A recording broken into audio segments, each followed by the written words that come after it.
What would you do if the badge meant to protect you became the hammer that shattered your dignity? That question wasn't theoretical for General Marcus Whitaker. On a summer morning in Cedar Grove, Alabama, he rolled his pickup down Elm Street and into a confrontation that would rip the town open. This isn't just a traffic stop.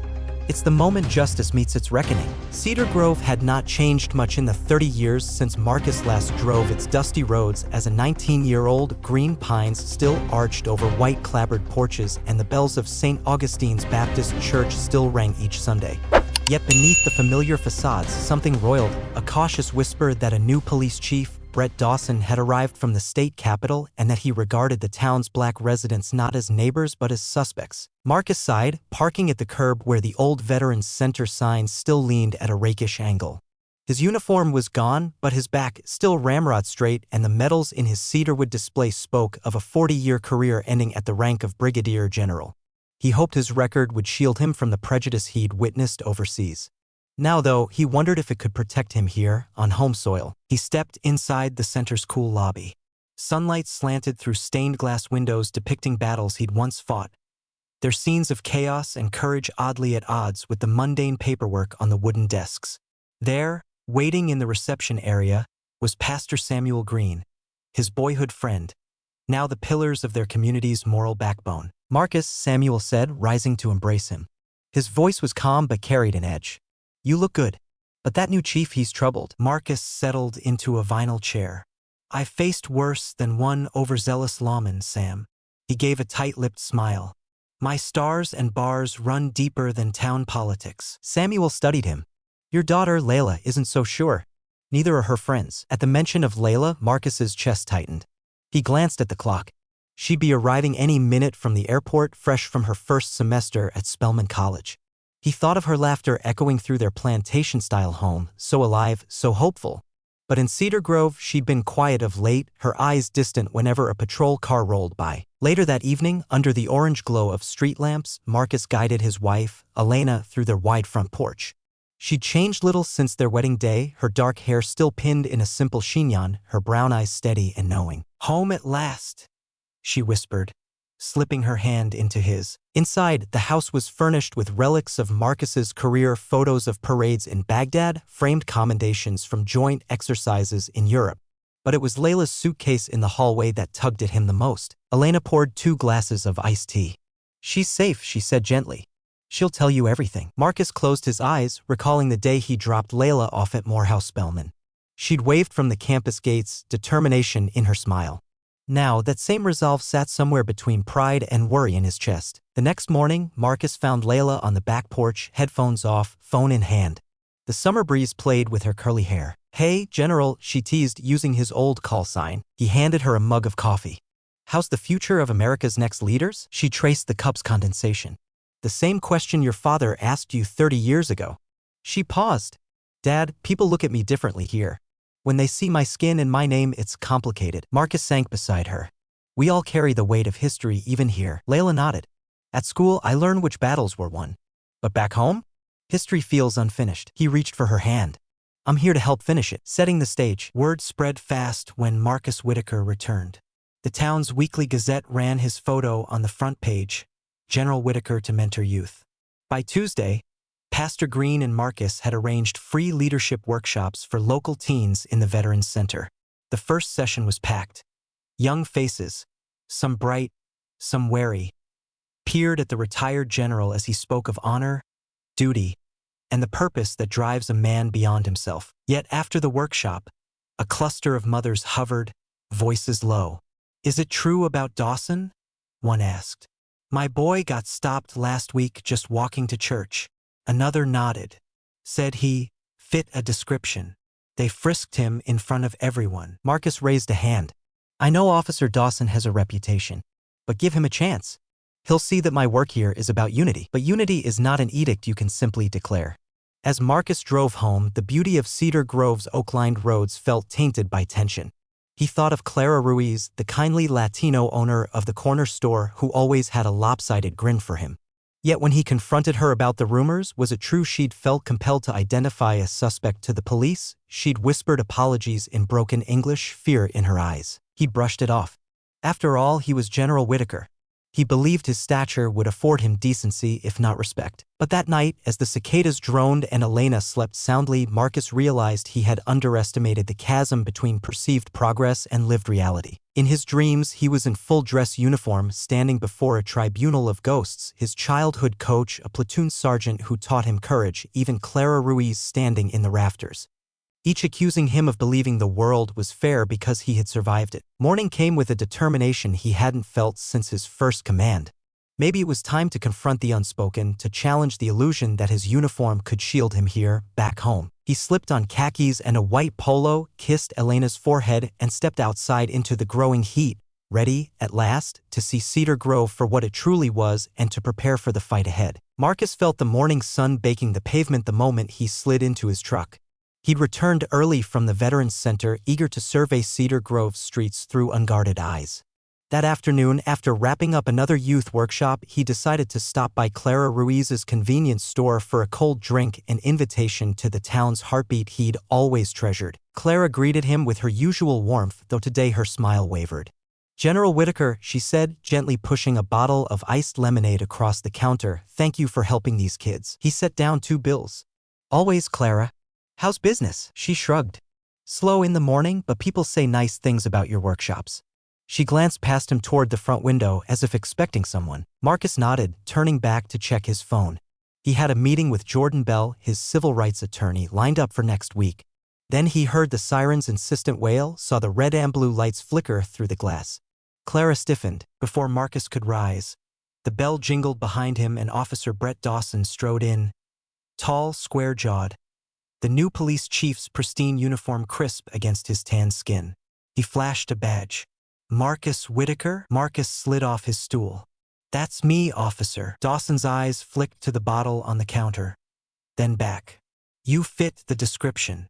His voice was flat, controlled. "Description of what?" Marcus asked, his tone casual but steady. Dawson pulled a notepad from his breast pocket. "Armed robbery. Witnesses say a black man, about 6 feet, wearing a light polo, held Ms. Ruiz up this morning." Clara's lips twisted at the back of her throat. She glanced away at the floor, then shifted her weight. Marcus felt his skin flush but kept his voice calm. "Clara knows I drop by every day. She'd tell you if it—" "Oh, I know Ms. Ruiz."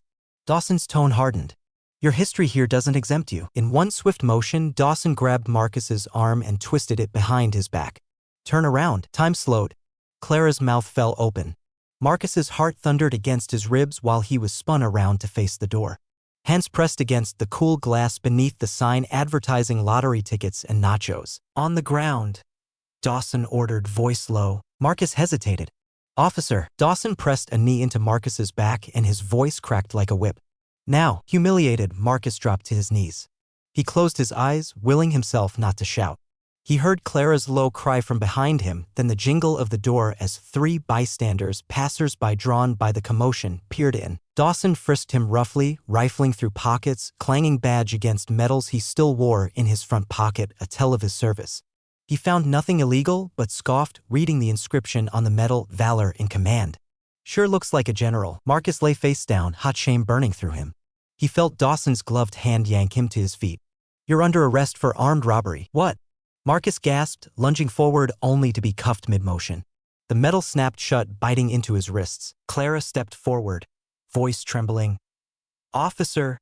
"He didn't." Dawson turned on her, eyes cold. "Stand back." Outside, 2 squad cars screeched to a halt. Dawson shoved Marcus toward the sidewalk, where a growing crowd had gathered. Marcus's uniform reputation meant nothing here.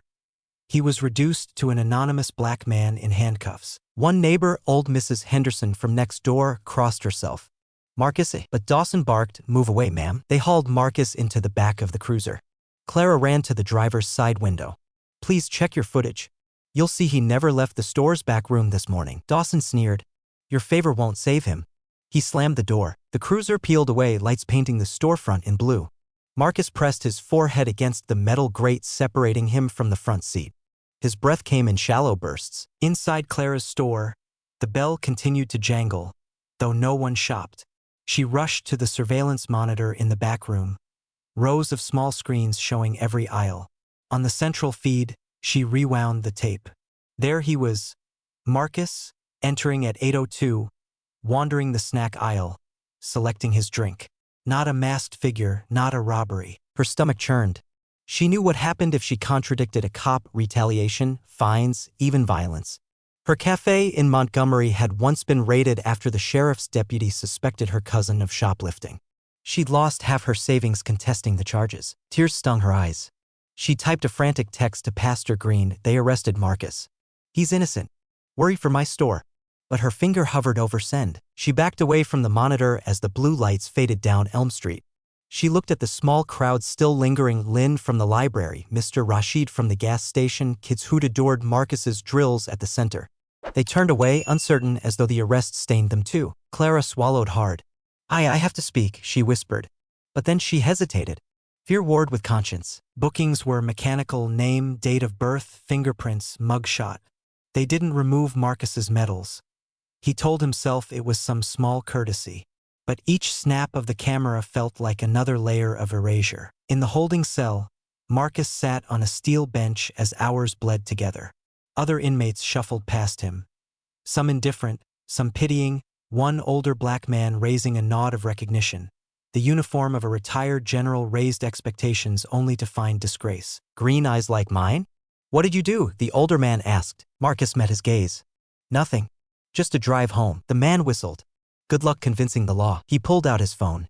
The screen went dead. No bars in this cell. He typed a message to Elena: "They arrested me. Falsely. Call Jordan." He thought of Layla. Was she safe? Did she know? Would she hear it on the police scanner feed or social media? He imagined her flinching every time she heard a patrol car, just as he had flinched years ago whenever he saw that same breed of arrogance behind the badge. Elena Whitaker sat at the kitchen table, a list of grocery items in front of her. When her phone buzzed, she glanced at the screen and paled. Jordan Bell's name, then her husband's number. Her blood turned ice. She snatched a second phone off the counter, Layla's, and dialed. No answer. Frantic, she grabbed her purse and keys. "Elena, wait." Layla's familiar voice sounded from the front hall. Her daughter burst through the door, backpack slung low, phones in both hands. "Mom, did you see the alert? Dad's under arrest in town." Elena grabbed Layla, arms trembling. "We're going now." They flew down the mile to the police station. Elena's mind raced. How could it happen?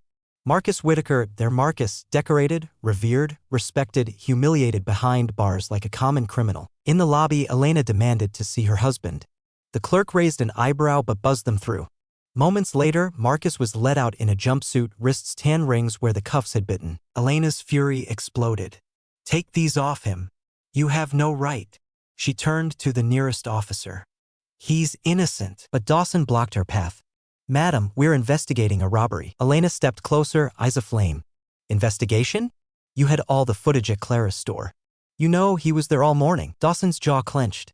"If you're so sure, go file a statement." She let out a laugh that curdled the air. "You want a statement? Use my name. I'll tell the grand jury what you did today." Dawson's nostrils flared.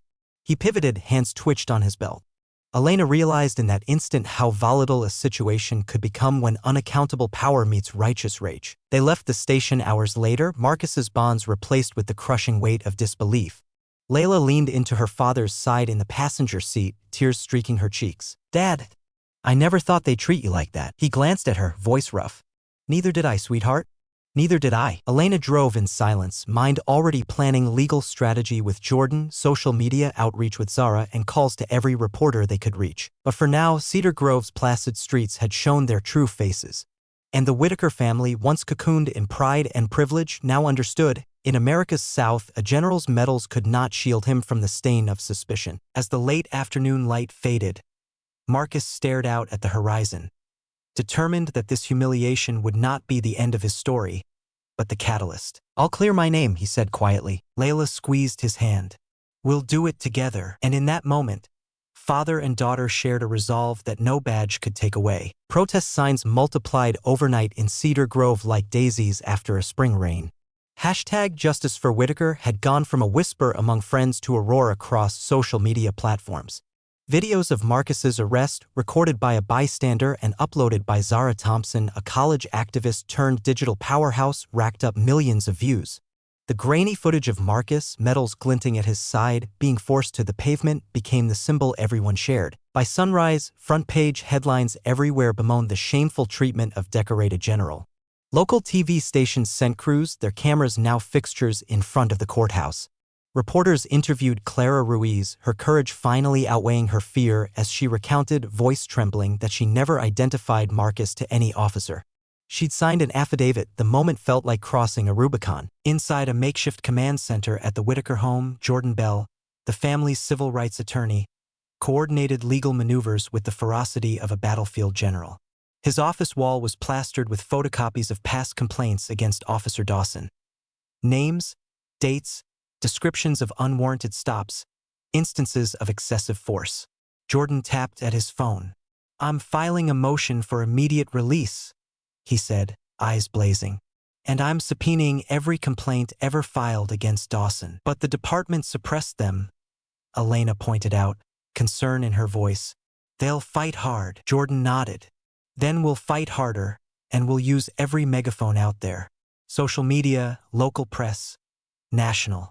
The world needs to know." Meanwhile, Layla Whitaker threw herself into the protests. Her signs scrawled in tight handwriting, "Honor isn't armor. Protect us or get out. Not above the law." With Zara Thompson at her side, she stood on soapboxes at town hall meetings and marched down the main drag, her voice firm even when tears stung her eyes. At night, she slept fitfully, haunted by memories of her father's kneeling form, and fueled by rage at the injustice. Mayor Linda Park found herself caught in the crossfire.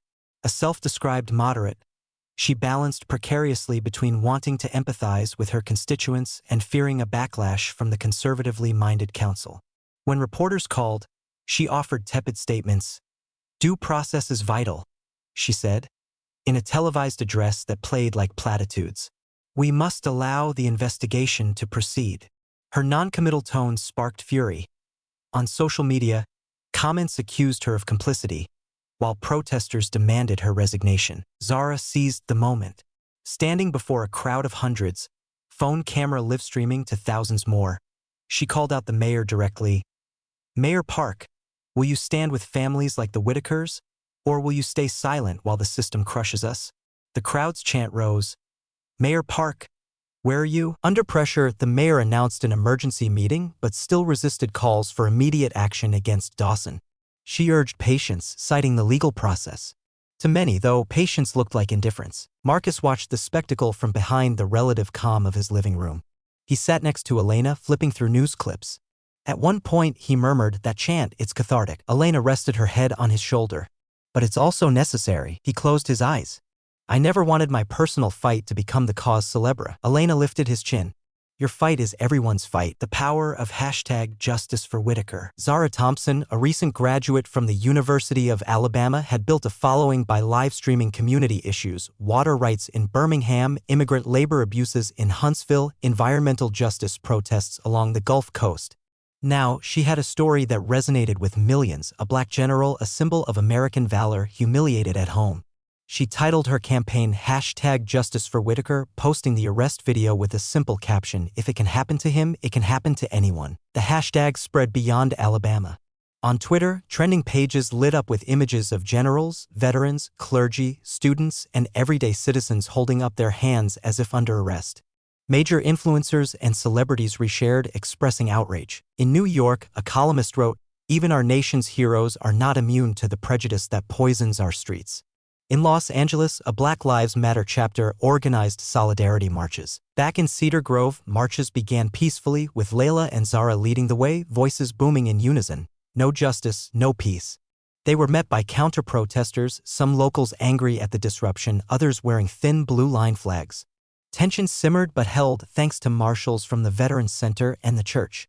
Cameras captured moments of uneasy peace, a retired Army nurse from Detroit hugging a sobbing Layla, high school football players kneeling in solidarity. Yet the Whitaker household was anything but peaceful. Jordan Bell argued legal strategy, Elena fielded interviews, Marcus conferred quietly with Pastor Green on how to transform the outrage into lasting reform. Jordan cornered Mayor Park in the polished wood lobby of City Hall. "Mayor, the people are losing faith in you." He thrust a stack of documents at her, copies of internal memos showing attempts to bury complaints against Officer Dawson, approval of commendations despite those complaints, and budget increases funneled to the police department with no oversight. Mayor Park's hands trembled as she flipped through the pages. I didn't know. Jordan leveled his gaze. You didn't ask. And that's why change must come from the outside. She sighed. If I open this can of worms, the council will replace me with their own pick, someone even less inclined to act. Jordan smiled tightly. Then you'll be remembered as the leader who did what was right, not the one who hid behind politics. She looked at the stacks again, then nodded, resolve hardening. All right, I'll request an independent review. Inside the Whitaker home, a tense dinner unfolded. Marcus ladled corn chowder into bowls. Across the table, Jordan and Elena weighed the pros and cons of a quiet settlement versus a high-stakes lawsuit. Layla stirred her rice, gaze fixed. I don't want a settlement, she said finally. That's just hush money. We need accountability. Jordan nodded. We'll pursue charges, but I want to protect your family from being dragged through the mud. Layla's jaw clenched. My dad's already mud. She stood abruptly. I'm going back to the protest. Elena reached out. Baby, you're doing so much already. Layla brushed her mother's hand away. I'm 18. I get to fight for my future. Marcus watched his daughter, pride warring with worry. He rose. Hold on. He laid a hand on each daughter and wife. We do this together. His voice wavered. But we also do it smart. The fight for justice isn't a sprint. It's a marathon. That night, Zara organized an online town hall. Thousands tuned in as Zara, Jordan, and Mayor Park, now wearing a #JusticeForWhitaker pin, appeared on split screen. Marcus joined via video feed from his study, medals on the shelf behind him. Zara asked the mayor, will you commit to police reform measures, body cams with public access, independent civilian oversight, and transparent disciplinary records? Mayor Park's expression was earnest. Yes. I stand with you. The chat lit up with applause emojis. Even Layla, watching with Elena, let out a relieved sigh. Marcus leaned forward. Justice is not a moment. It's a continuous struggle. His gaze found Layla's on screen. And I need all of you, every voice, every vote, every refusal to look away. Elena slipped her arm around him as the broadcast ended to thunderous digital applause. In Cedar Grove and beyond, the firestorm raged, but now it burned with purpose. The Whitakers had transformed their personal humiliation into a movement. And as Marcus shut off his camera, he felt, for the first time since the arrest, something he'd thought lost: hope. The morning sunlight slanted through the blinds of a makeshift newsroom in downtown Birmingham as investigative journalist Elijah Cruz watched the latest police scanner replay. His jaw clenched at the terse report of Marcus Whitaker's arrest, a decorated general cuffed on a false accusation. For weeks, Cruz had followed the #JusticeForWhitaker movement online, but something about a lawman targeting a hometown hero cut deeper than most. Elijah's phone buzzed. It was Frank Carter, a retired Cedar Grove police lieutenant who'd worked alongside Officer Brett Dawson 5 years earlier. They'd both answered a call at a rundown trailer park, and Carter had thought Dawson too quick on the trigger when he pistol-whipped a suspect's windshield into spiderwebs. But Carter kept quiet. Loyalty ran deep. Now Carter's voice trembled through the line. Elijah, I can't stay silent anymore. They met in a dim corner of a roadside diner, lemon pepper wings and stale coffee the only offerings. Carter, gray-haired and bowed by regret, slid a manila folder across the table. Inside were internal memos, incident reports marked unresolved, and emails ordering them buried. Dawson's not just racist, he's corrupt, Carter said, voice low. He planted evidence. I helped him cover it up. Elijah's pen scribbled across his notepad. Which cases? 24 at least. Clarence Hawkins, charged with possession despite an alibi. Sandra Morales, arrested for loitering when she reported harassment. Carter swallowed. Maria from the jailhouse nurse's office saw it all. She'll talk, if you protect her. With Carter's cooperation, Elijah's investigation gained momentum. He flew to Washington, D.C., where he interviewed whistleblower nurse Tasha Boyd at a secure location. Tasha's hands shook as she handed over sealed medical records. Trauma reports, entry logs showing deputies, including Dawson's brother-in-law, Sheriff's Deputy Glenn Reed, admitting they'd misreport gunshot wounds as accidental self-inflicted to avoid criminal inquiries. They re-rolled logs and falsified Duncan County records, Tasha whispered, tears in her eyes. I refused to sign off on one report, so they threatened to revoke my license. Elijah recorded every word, every heartbeat behind them, the hum of a high-rise air conditioner. When he returned to Alabama, he debuted his expose, a scathing 2-part video series intercutting courtroom footage with hospital records, interviews with Carter and Tasha, and maps showing the breadth of Dawson's cover UPS. Back in Cedar Grove that Thursday afternoon, the town hall meeting erupted into cheers and gasps.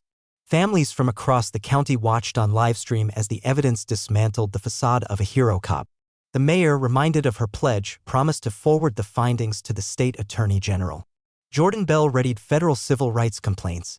Marcus, sitting in the front row with Elena and Layla, felt a surge of vindication but also foreboding. Fueled by the revelations, Layla joined Zara and other activists in organizing a peaceful march to the district attorney's office.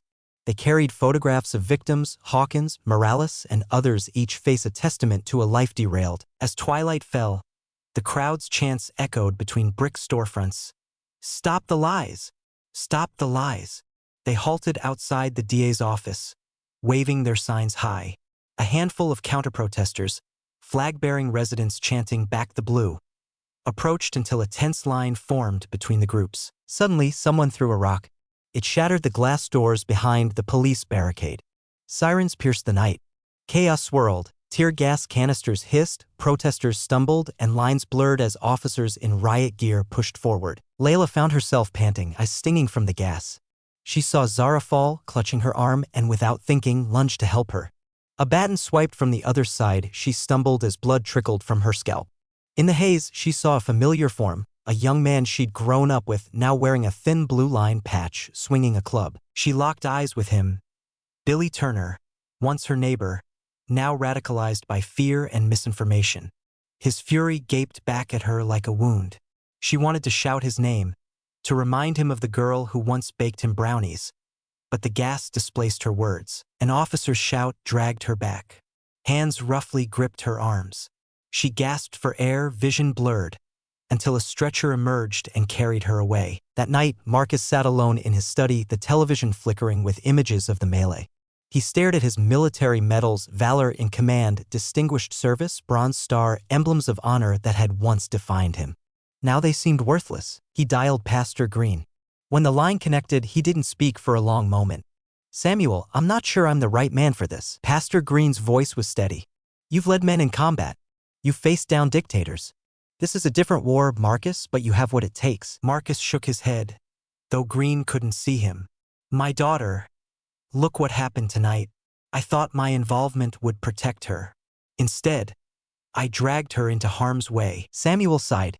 "Sometimes the best armor we can give them is our willingness to stand with them, even if it gets bloody." Marcus closed his eyes, memories colliding. Layla's tear-streaked face, Zara's limp body on the pavement, Clara's trembling testimony. He realized the system he'd served for decades was the same one that conspired to crush his community. He rose and walked to his front porch, where the cicadas still chirped in the night. Above, ragged clouds spread like a promise. He took a breath of humid air. The battle wasn't just about clearing his name, it was about rebuilding trust, reshaping power, and protecting those he loved. Elijah's expose had forced the state attorney general to open a formal investigation, and subpoenas flew in to Dawson's superiors, to Sheriff Reed, and to the police department's internal affairs. Public pressure mounted so swiftly that the governor was compelled to convene an emergency session of the legislature to discuss policing reforms. On the front lawn of the state capitol, a coalition of veterans, clergy, civil rights groups, and youth activists assembled under a banner, "Justice for all, not just some." Layla stood beside her father, her head bandaged where her wound had been patched by a volunteer medic. Elena held her other hand, tears of pride shining in her eyes. As Marcus took the podium, his medals pinned over a simple black suit jacket, the crowd fell silent. He cleared his throat. "I've spent my life believing in the system," he began, voice firm but layered with emotion. "I believed that service and sacrifice earned respect, that decency triumphed over bias. Tonight, I stand before you a man humbled by that belief's failure." He paused, letting the weight settle. "But I also stand here hopeful because I see you. Young and old, black and white and brown, veterans, mothers, students, people united not by fear, but by a shared conviction that we can be better." The crowd erupted. Layla wiped her eyes as she watched her father transform his personal agony into a clarion call. Justice, he declared, wasn't an endpoint but a journey. And tonight marked the moment Cedar Grove and Alabama and America moved from complacency to accountability. As the crowd's cheers rose into the night sky, Marcus realized that though the path ahead would be long and fraught, they were no longer alone. Side by side with activists like Zara, attorneys like Jordan, whistleblowers like Carter and Tasha, and everyday citizens of conscience, they had fanned the embers of change into a flame. And that flame, no court, no badge, no injustice, could never be extinguished. The marble steps of the state courthouse gleamed under the May sun the morning of the trial. A crowd of reporters, protesters, and curious onlookers pressed around the perimeter, their voices a low hum of anticipation.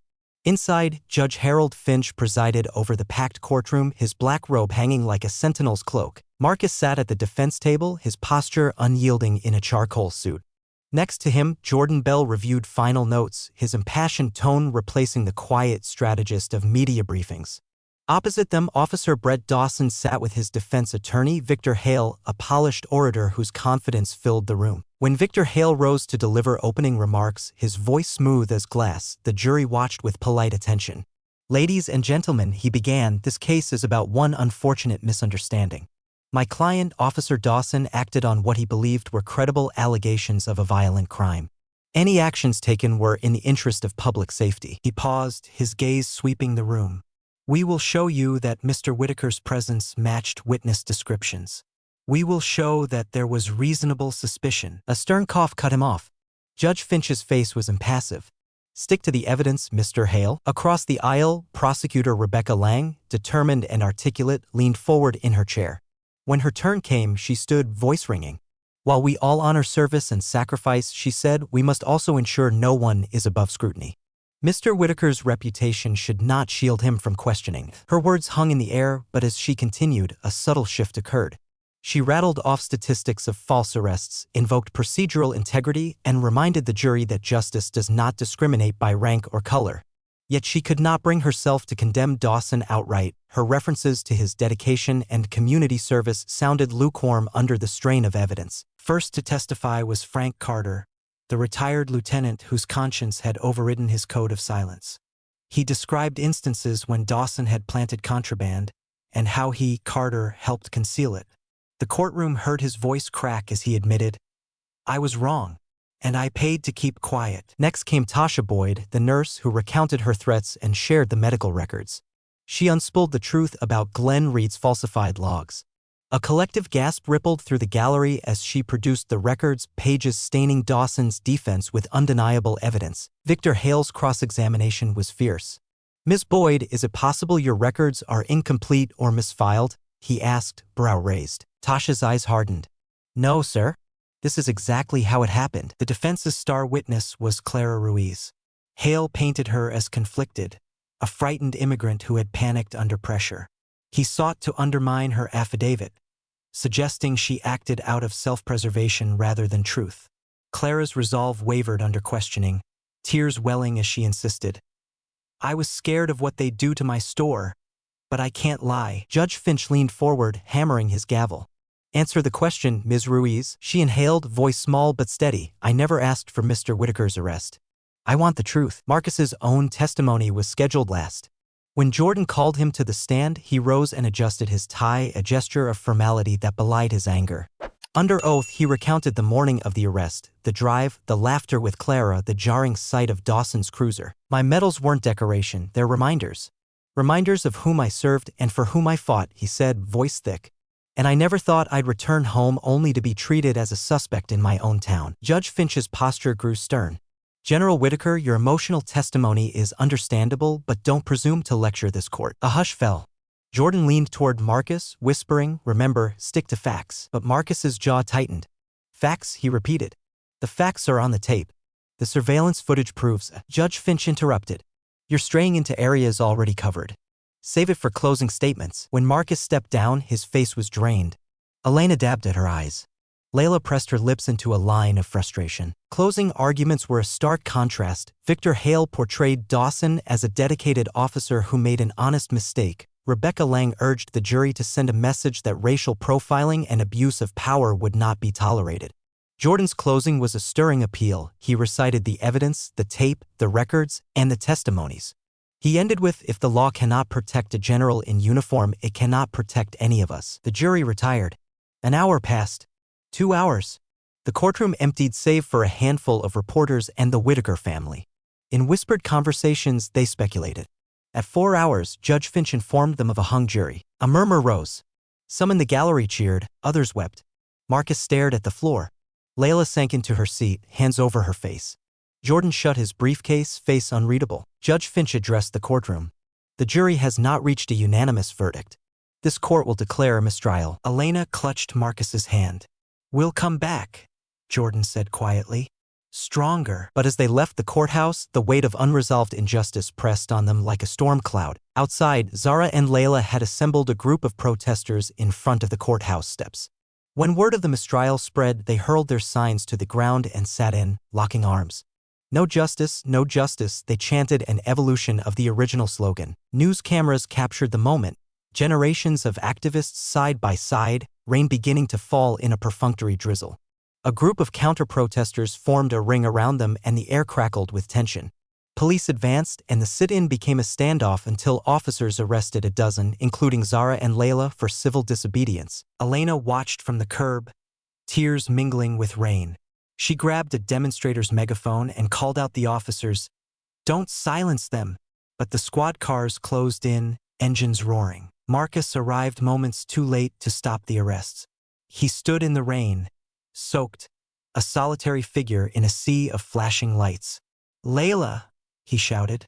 But she was already being led to a cruiser. He fell to his knees, hands extended. "Father, General, man of honor," reduced to pleading. That night, the Whitaker home was dark. Windows reflected streetlights. Elena sat on the porch, head in her hands. Marcus paced the length of the living room, metals clinking as he moved. "I fought wars on foreign soil for this country," he said, voice hollow. "I believed I could help bring peace here." Elena looked up. "You did help. You ignited a movement." He rubbed his face. "And now they've taken my daughter." A soft click. Layla and Zara shuffled in, released on bond. Layla's hair plastered to her forehead, eyes fierce. Zara's arm was in a sling, but she grinned. "Next time, we'll plan better," Zara whispered. Layla simply nodded, head held high. Marcus enfolded Layla in an embrace. "I'm sorry, baby." She pulled back, eyes blazing. "Don't be. I'd do it again." They stood together, rain drumming on the roof. A family united in heartbreak and hope. Tomorrow, they would plan the next steps. A retrial, expanded protests, federal charges. They would not relent, because justice, they now understood, wasn't confined to courtrooms. It lived in the hearts and feet and voices of those who refused to be silent. The dawn light on Cedar Grove was tinged with anticipation. Banners fluttered along Main Street. "Cedar Grove stands for justice, honor our promise, not our prejudice," and the town had emptied onto the sidewalks in a show of solidarity. Marcus Whitaker adjusted his tie in the side mirror of Elena's car, scanning the familiar storefronts. Today's destination, however, was worlds away from these quiet streets. Barely an hour later, Marcus and Layla stood before the grand columns of the U.S. Capitol, their reflection fractured in its polished marble. Behind them, Congressman Elijah Cruz, uncle to Zara Thompson and a veteran of civil rights battles, greeted them with a solemn nod. Inside a packed hearing room, rows of witnesses and media lined the walls. At the front, a semicircle of seats waited for the panel. Dawson's defense team had been conspicuously absent, their strategy now focused on minimizing federal charges after the state's mistrial. Dawson himself sat, arms folded, expression unreadable. Representative Cruz called the session to order. "We convene today to examine systemic abuses in local policing," he began, voice firm. "Our witness, General Marcus Whitaker, endured a false arrest in Cedar Grove, an arrest that unveiled deeper patterns of racial profiling and corruption." "General Whitaker, thank you for coming forward." Marcus rose, his posture unyielding. "Thank you, Congressman. I come not as a general today, but as an American who believed in the promise of justice." His gaze swept the panel. "I respect our institutions. I gave my life to serve them. But when one of their own wields a badge like a cudgel, planting evidence, silencing whistleblowers, humiliating citizens, we must ask, where's justice?" He recounted, succinctly and with measured emotion, the chapters of his ordeal, from the stop on Elm Street to Clara's courage, from Zara's activism to the trial's deadlock. He presented the medical records, the whistleblower testimony, and Carter's confession once more. Each piece felt weighty in the hush of the chamber. When Dawson's name echoed in the room, Marcus's voice didn't waver. "I never wished harm upon Officer Dawson, but I demand accountability for the sake of my daughter, Layla, who stood in tear gas. For Clara Ruiz, who risked her livelihood. for every citizen who fears the uniform meant to protect them. Congressional pressure spurred the Department of Justice to bring federal civil rights charges against Dawson and Deputy Glenn Reed. Weeks later, in a federal courtroom, the evidence amassed by Elijah Cruz and Jordan Bell proved overwhelming. Dawson was convicted on counts of civil rights deprivation and falsifying evidence. Reed was similarly found guilty. Yet, when sentencing came, the judge called for leniency, citing Dawson's years of public service, his clean record prior to these revelations, and his potential for rehabilitation. He received 2 years probation, a €5,000 fine, and mandatory diversity training. Reed's sentence was likewise minimal. The verdict ignited outrage. Protests erupted outside the courthouse, voices raised to the sky. 2 years for stealing freedom? Where's justice?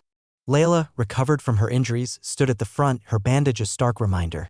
She held a placard. Accountability isn't a suggestion. Marcus watched from the curb, Elena at his side. He wanted to speak, to argue that justice measured not mere punishment but meaningful change, but the words lodged in his throat.